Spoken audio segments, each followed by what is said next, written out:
Je, hii ndiyo Tanzania mpya ya kazi na utu? Ni kitu gani hiki?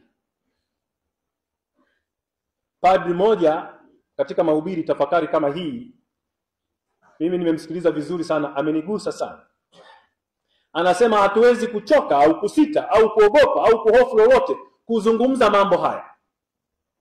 Yeye anashuhudia katika kanisa ambalo yeye alikuwa anatoa huduma au parokia, nyumba zinazoangaliana na kanisa. Mtaani hapo alihesabu miili ya watu 13 waliokufa kwa mpigo, imelala barabarani na damu zinamwagika.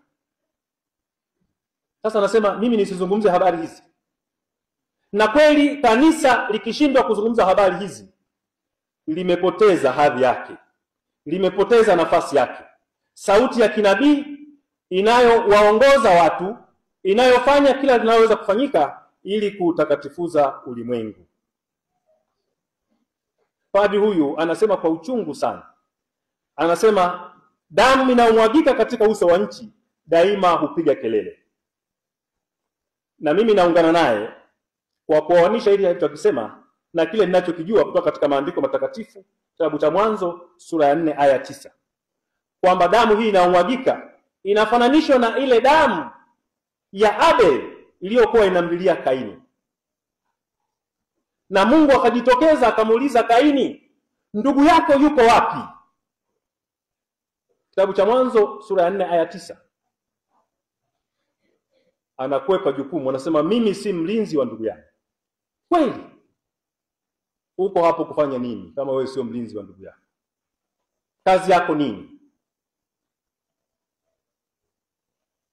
Wale tunaofikiri kuua kwa kuamua au kuagizwa ni jibu la maswali ya Watanzania. Tumekosea. Hatuko sahihi. Hii si sawa.